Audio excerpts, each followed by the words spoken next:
propagande, bobard, tyrannie médiatique, manipulation, fake news, oligarchie, réinfo. Retrouvez chaque semaine une nouvelle émission. Réinformez-vous sur Immédiat TVL.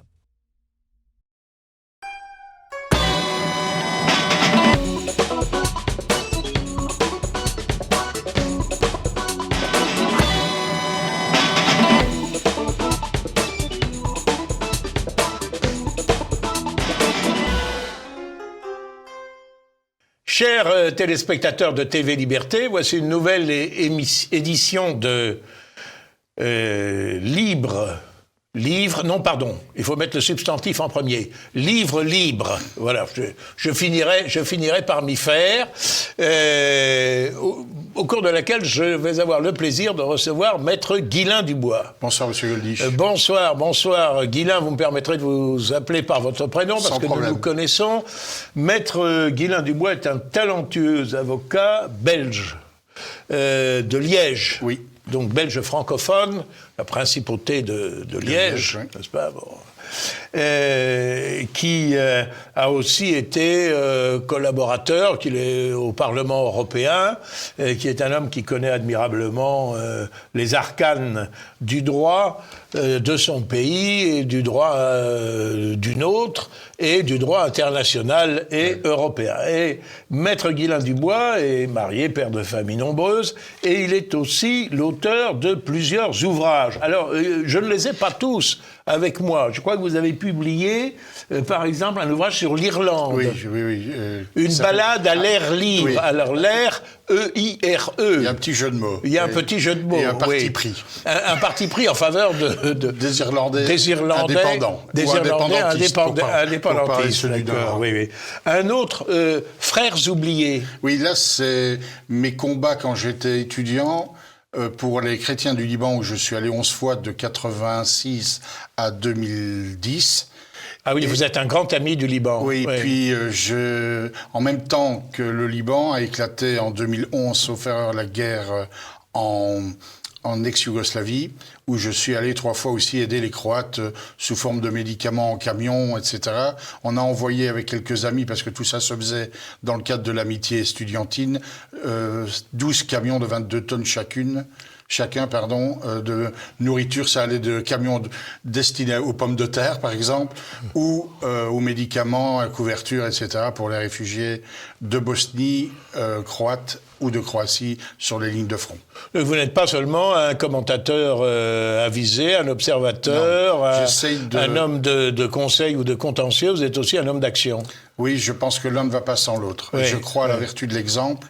Et dire « faites ce que je vous dis », c'est mieux quand on l'a fait soi-même aussi. Bien sûr. Et puis, là, nous abordons alors des sujets tout à fait différents qui montrent votre éclectisme. Un livre déjà ancien, publié aux éditions Dricol, je ne sais pas s'il est toujours dans le commerce. Si, parce qu'il a été réédité à Paris par les éditions du Alpha en 2020. Réédité par les éditions du Alpha, qui s'intitule Argout de Gaulle, le duel. Alors, pour nos téléspectateurs, dont je pense que la plupart ne le savent pas très bien, pouvez-vous nous dire qui est cet Argout, ce colonel Argout, qui est entré en duel avec de Gaulle? Argout est un jeune, au départ, officier de l'armée française d'Afrique, lorsqu'éclate la guerre de 40.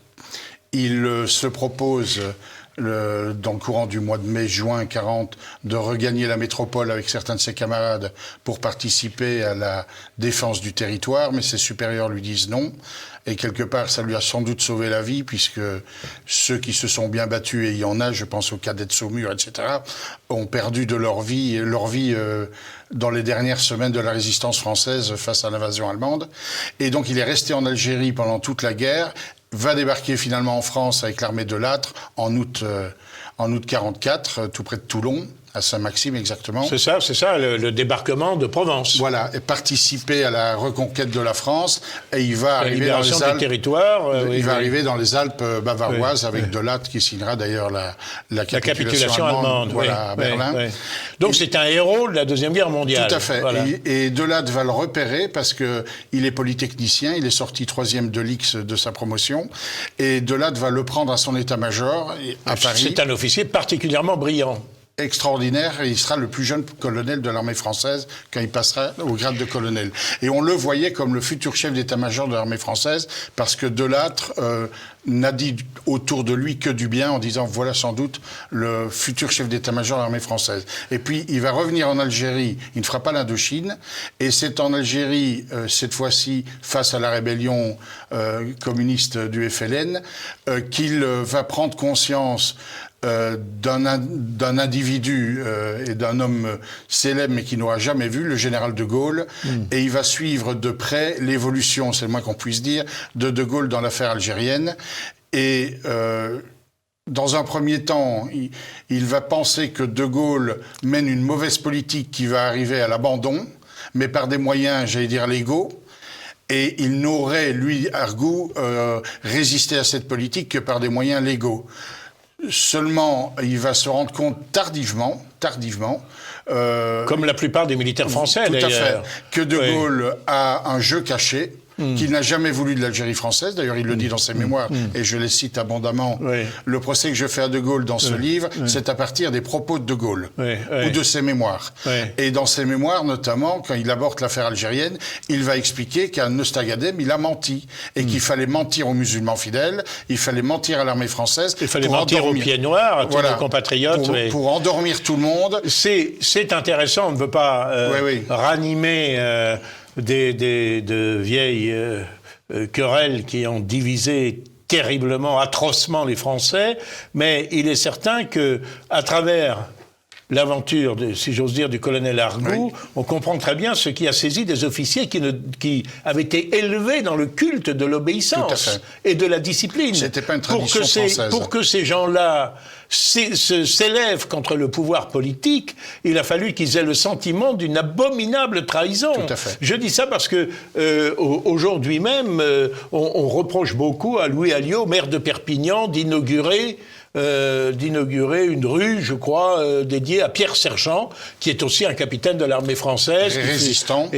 Absolument. Qui a été un des dirigeants de l'OAS. Et j'ai bien connu Pierre Sergent. Les commentateurs oublient de dire que Pierre Sergent a été amnistié et que Pierre Sergent est devenu député sans que ça choque qui que ce soit. Mais aujourd'hui, sur France Info, qui est en réalité une radio principalement communiste ou communisante, on s'offusque de ce que l'on donne un nom de rue à Pierre Sergent. Je ne sais pas si vous le savez tant qu'on parle de Pierre Sergent, mais en 1942, quand Vichy et les Allemands imposent le port de l'étoile juive, y compris je m'excuse, Vichy ne l'a jamais imposé. Eh ben alors c'est les Allemands. Vichy ne l'a jamais imposé, et le port de l'étoile jaune n'était pas imposé du tout en juif, en zone libre.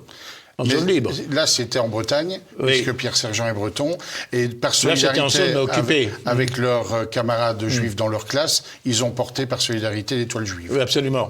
Et donc, Argout, alors, ce qui est d'extraordinaire chez Argout, j'allais y arriver, c'est que tout ça se termine par le coup, le putsch raté d'avril 61.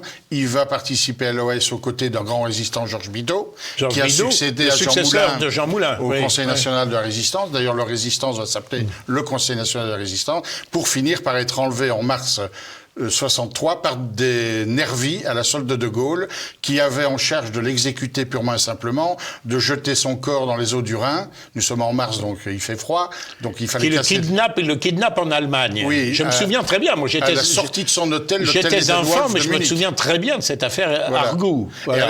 Et le meneur de l'opération, c'est un truand, Joatia, qui va avoir de la sympathie pour Argout et qui va en fait faire un pied de nez à De Gaulle, puisque au lieu de l'assassiner, ils vont l'amener dans une fourgonnette derrière Notre-Dame de Paris, appeler le quai des Orfèvres en disant « Regardez, il y a une fourgonnette dans le jardin de l'archevêché, il y a quelque chose qui vous intéressera. » À partir de ce moment-là, plus possible d'assassiner Argout, procès public, et l'Allemagne a réclamé Argout, qu'on n'a jamais rendu. Je me souviens que ça fait un incident diplomatique entre la France et l'Allemagne. Ah oui, le Bundestag a voté la réclamation d'Argout par l'Allemagne. Alors la France, je me souviens, quand j'étais enfant, j'avais 11 ans à l'époque, mais un peu plus tard, quand je suis étudiant en faculté de droit, on étudiait cette affaire et qui donnait lieu à l'application du célèbre adage, mal pris. Male captus, bene detentus. Exactement. Il a été mal pris, il a été pris dans des conditions totalement illégales, peu importe, mais on le tient. On ne le lâche pas, et il est condamné par conséquent. Mais l'Allemagne va lui éviter, et les conditions de sa capture vont lui éviter la peine de mort, parce que le but c'était qu'il soit fusillé, et donc il va être condamné à la détention perpète, mais après les amnisties, après 68, les chevelus tout ça, de mai 68, grâce à Massu, quand De Gaulle va pleurer chez Massu à Baden, Massu lui dit « Ok, vous aurez le soutien de l'armée, mais il faudrait un peu libérer nos camarades. » Oui, alors vous racontez tout cela, c'est assez au mieux. On voit que Argout, d'ailleurs, après sa libération... Après, en prison, il a fait 5 ans et demi de tôle, finalement, la graphologie. Et il va être un expert graphologue. Il intervient dans l'affaire du petit Grégory. Dans l'affaire du petit mandaté Grégory, par le juge d'instruction. Je ne suis pas sûr que son intervention était très heureuse, d'ailleurs, mais ça, c'est un autre sujet. C'est un autre sujet, mais... L'affaire n'est toujours pas élucidée. Et donc, moi, je rencontre Argout via la télévision dans les années 80, 82, pour être précis, et... Physiquement, je suis fou de Funès et je le vois à la télévision et je vois de Funès. Il parle de son livre « La décadence, l'imposture et la tragédie ». Je prends connaissance du bouquin et dans la foulée, j'ai 16 ans à l'époque, je lui ai écrit « Je voudrais bien vous poser des questions. Écoutez, vous êtes un jeune Belge, venez passer un week-end à la maison. » Et je finirai par une confirmation de son fils aîné, donc 20 ans d'amitié. Et donc je lui ai toujours dit « Je ferai un livre sur vous. » Et vous l'avez fait. Alors, nous allons passer un peu rapidement sur un autre livre très important, Les crimes de l'OTAN, plaidoyer pour les victimes. Alors ça, c'est un ouvrage publié aux éditions du Alpha, Les crimes de l'OTAN, plaidoyer pour les victimes. C'était extrêmement intéressant. Ce qui est étonnant, c'est que vous, qui avez la réputation plutôt de fréquenter horreur des milieux de droite, je n'ose dire populistes, souverainistes, identitaires, que sais-je encore, l'abomination de la désolation, c'est maître Roland Dumas, ancien ministre des Affaires étrangères de Mitterrand, qui fait la préface. Qui fait la préface. Et vous avez une postface de maître Marcel Secaldi, le talentueux avocat français. Alors, ces crimes de l'OTAN, brièvement, quels sont-ils, principalement ? C'est l'opération de tentative d'assassinat par l'OTAN du général El Hamidi, qui est un vieux général à la retraite, mais qui fait partie de ces vieux généraux qui Libyen. Alors ça, c'est au moment de l'affaire de Libye. Nous sommes en juin 2011. Mais vous mettez en cause, c'est principalement cela, et vous avez été l'avocat de la famille El Hamidi. El Hamidi. Et de la famille Chli,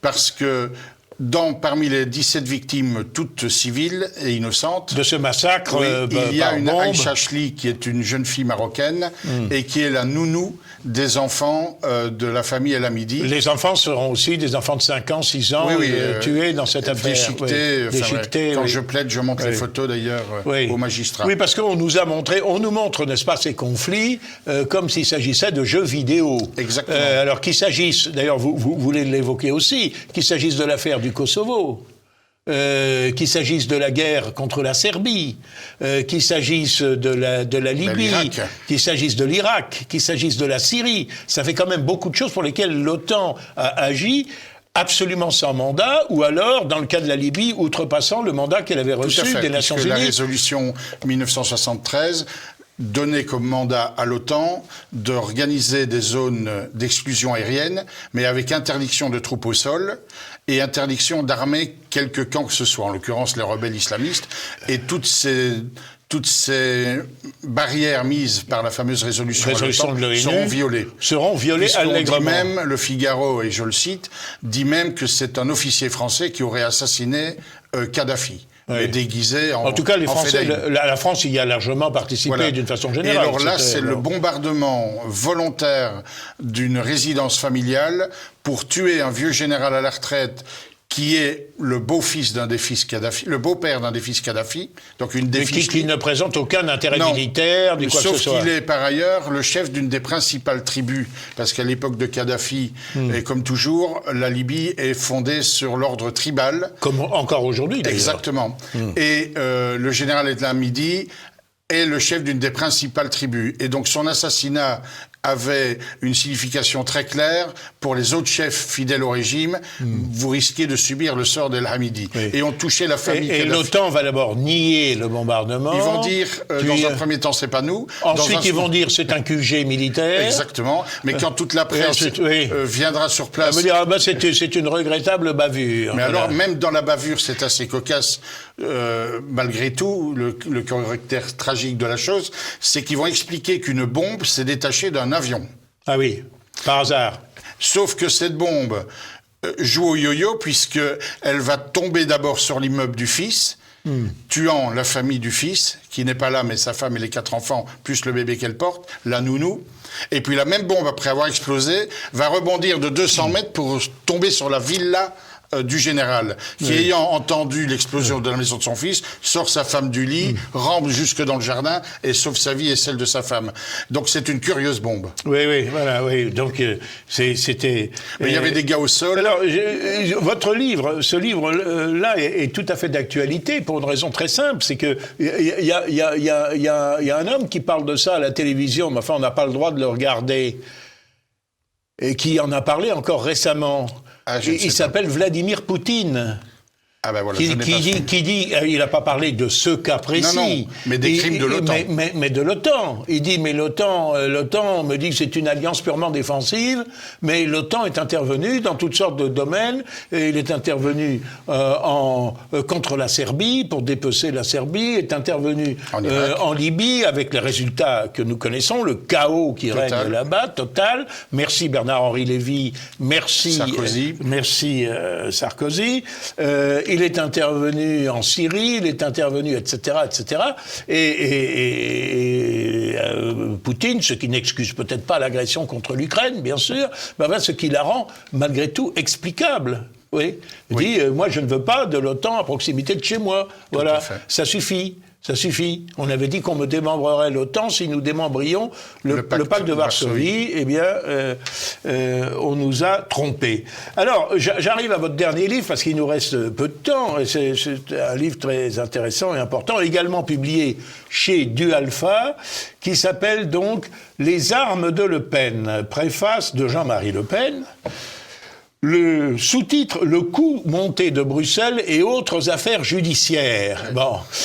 Mais c'est une affaire Argout. D'ailleurs, je cite l'affaire Argout. Vous citez l'affaire Argout, vous citez l'affaire du duc d'Enghien. Exactement. Parce que je me souviens, j'étais enfant, mais je me souviens très bien que dans la presse française, à propos de l'affaire Argout, on avait évoqué l'affaire du duc d'Enghien. Parce que les deux sont enlevés en Allemagne. Le duc d'Enghien qui est enlevé en Allemagne illégalement, par l'instigation alors il n'est pas encore l'empereur, il n'est que le premier consul de Bonaparte, de Talleyrand. Moi j'ai vu la correspondance de Talleyrand qui dit à tous les ambassadeurs français, qui leur dit, vous aurez soin d'écarter avec le plus grand mépris les arguments qu'on pourrait vous opposer tirés du droit des gens. Le droit des gens, c'était ainsi que l'on appelait à l'époque le droit international. Des États, oui. Alors quelles sont ces armes de Le Pen ? Mais Jean-Marie Le Pen était à l'époque député européen depuis déjà un certain nombre d'années. Je l'étais avec lui. Nous sommes en 1999. 2002 n'est pas très loin. Oui. Et les sondages le mettent déjà à 15% pour les prochaines présidentielles de 2002. On le sait tous, il sera au deuxième tour avec plus que 15%. Les sondages prévoient aussi un très beau score pour les prochaines européennes. Et nous sommes en pleine cohabitation. Et les socialistes Jospin et les gaullistes Chirac ont un intérêt commun de le mettre hors jeu. Et comment va-t-on faire ? C'est qu'on va lui refuser, tout en lui refusant un service d'ordre officiel en Belgique, qui est le pays hôte des institutions européennes. Absolument. On lui offre en France un service de sécurité officiel, mais qui s'arrête à la frontière. Vive l'Europe. Absolument, je me souviens très bien. Je me souviens très bien qu'il y avait ce qu'on appelait le SPHP, Service de protection des hautes personnalités, qui est dans une voiture, qui accompagnait Jean-Marie Le Pen partout. Et c'était bien normal, parce que c'était une des personnalités les plus menacées de France. Il s'arrêtait, quand on allait en Belgique, il s'arrêtait à la frontière et faisait demi-tour. Oui. Et donc, il a pris l'habitude d'avoir son garde du corps qui est armé avec un permis de port d'armes, et dans la voiture des armes entre guillemets défensives, je dis armes entre guillemets, puisqu'il y a un riot gun avec des balles en caoutchouc et un système de gaz lacrymogène. Voilà, c'est ça. Bon. Oui, c'est pas quand même de quoi soutenir un siège prolongé. Non, c'est pas un coup d'État. Et donc. Ce qui va se passer, c'est que curieusement, dans la semaine où Thierry Légier, le garde du corps de Le Pen, oublie de renouveler son port d'armes, son permis de port d'armes, on va trouver la voiture, place Sainte-Catherine, qui est une place de restaurant de fruits de mer à Bruxelles, de Le Pen, fracassée par des pseudo-voleurs. Les flics belges sont appelés par un appel anonyme. Sur place, découvrent la voiture cassée, mais des curieux voleurs qui ne partent pas avec les armes en question. Qui ne volent rien. Le détecteur de radar, ils ne volent qu'un téléphone portable. Donc les flics belges vont faire le tour de la place pour tomber sur Le Pen, qui est en train de manger des fruits de mer à Lutrière, donc c'est un nom qui ne s'invente pas. Et la première question qu'on dit à la personne dont on vient de découvrir que son véhicule a été agressé, violenté, « Monsieur Légier, est-ce que vous avez votre arme de service sur vous ?» Et le garde du corps de dire « Bien sûr, la voilà ». Montrez-nous votre permis de port d'armes et on se rend compte qu'il est périmé depuis quelques jours. Et voilà que l'affaire devient médiatique. Ah oui, c'est incroyable. Ah oui. Je me souviens très bien de cette affaire, parce que j'étais au même moment à Bruxelles. D'ailleurs, vous avez la bonté de me citer. Mais c'est vous qui m'appelez à 6h du matin. Je me souvenais pas que c'est moi qui vous ai appelé à 6h du matin. Maître Dubois, est-ce que vous pourriez prendre en main ce dossier? Et Jean-Marie Le Pen vous attend à Bruxelles. Il est furibard. Et comme il dit, on nous a monté un turbin. Voilà, et la réalité des choses. En argot du métier, c'est un coup monté. Exactement. Et il s'agissait de provoquer un faux cambriolage pour donner un motif d'entrer dans la voiture d'une personnalité internationale protégée par son immunité diplomatique. Oui. Mais grâce au flagrant délit, en quelque sorte, on n'avait pas besoin de mandat de perquisition, ni de faire lever l'immunité diplomatique à ce moment-là, et on pouvait découvrir l'arsenal, mon cher, dont je vous ai parlé, qu'il y avait dans la voiture de Le Pen, qui montrait bien que l'intéressé se préparait à conquérir le pouvoir par la violence. Et donc, le but de la manœuvre, c'est évidemment lui supprimer son immunité parlementaire pour la traire devant les tribunaux et prononcer, en espérant que ces tribunaux obéissent aux ordres, de prononcer son inéligibilité. C'est ce qu'ils arriveront d'ailleurs à faire dans la provocation de l'affaire de Mantes-la-Jolie, au cours de laquelle, de façon absolument scandaleuse, Jean-Marie Le Pen est agressé alors qu'il vient faire campagne à l'occasion des élections législatives, entre les 2 tours des législatives. Il faut trouver une circonstance aggravante pour transformer l'agressé en agresseur. On prétendra d'abord faussement, et on verra que ça ne tient pas, qu'il a malmené, frappé la mairesse, Madame Pelvast, de Mantes-la-Ville, ce qui est faux. Il s'est contenté de lui dire « on en a marre ». On en a marre. Mais pour que ça puisse conduire à une condamnation susceptible d'entraîner l'inéligibilité, Madame Martre du syndicat de la magistrature, qui présidera le tribunal, aura le culot de le condamner pour violence en réunion. Alors la réunion, c'était Le Pen et son garde du corps.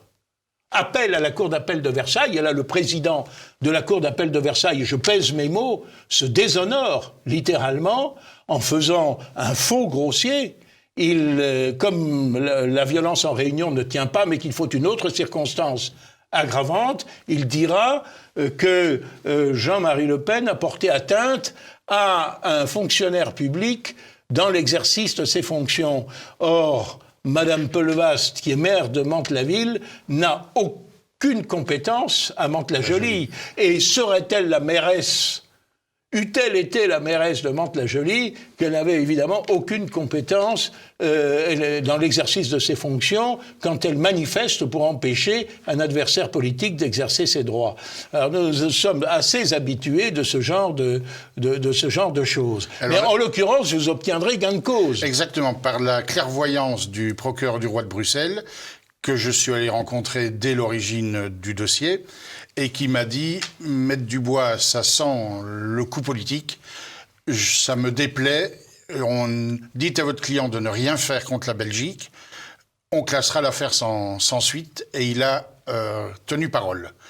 Et à tel point que j'irai quelques années plus tard récupérer les armes en question au palais de justice de Bruxelles et les ramener au Parlement européen. Et quand on voit la façon dont la presse belge et française et internationale présentait cette affaire, c'est absolument incroyable. Elle a accouché d'une souris, même une demi-souris. Demi-souris. Mais là, il n'y a jamais de rectificatif. Non.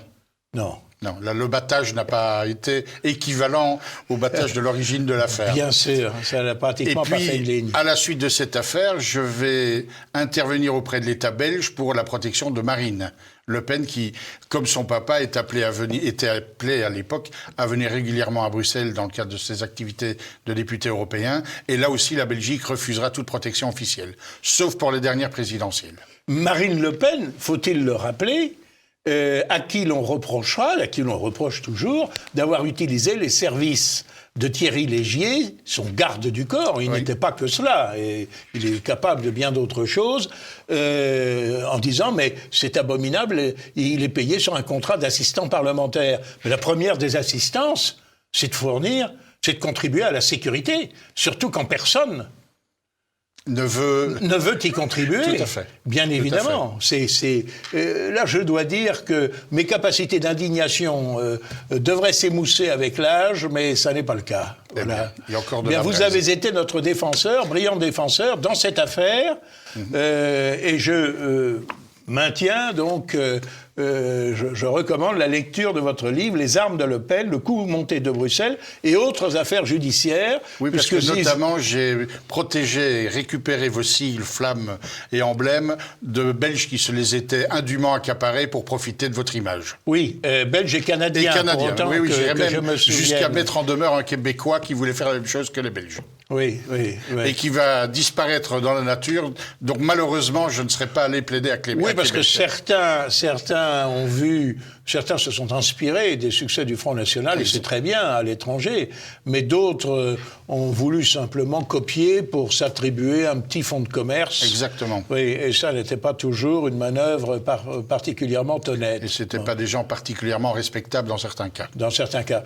Mais écoutez, et vous évoquez bien sûr aussi là l'affaire Argout, l'affaire du duc d'Enghien, et l'affaire de Carpentras. Et l'affaire de Carpentras, autre montage absolument incroyable, qui a servi à essayer de nous discréditer, de nous ostraciser, de nous insulter, alors que nous sommes pour rien dans cette affaire abominable d'une profanation de tombes juives que, évidemment, nous avons dès le début réprouvé, et qui n'était pas le fait de nos membres, encore moins de notre direction, bien évidemment. Eh bien, Maître Dubois, ceci prouve que vous êtes un avocat aussi habile au civil qu'au pénal. Et je vous laisse la responsabilité de vos propos. Je tiens à vous en féliciter. Merci et une dernière fois à recommander votre livre « Les armes de Le Pen », préface de Jean-Marie Le Pen, le coup monté de Bruxelles et autres affaires judiciaires. Merci beaucoup.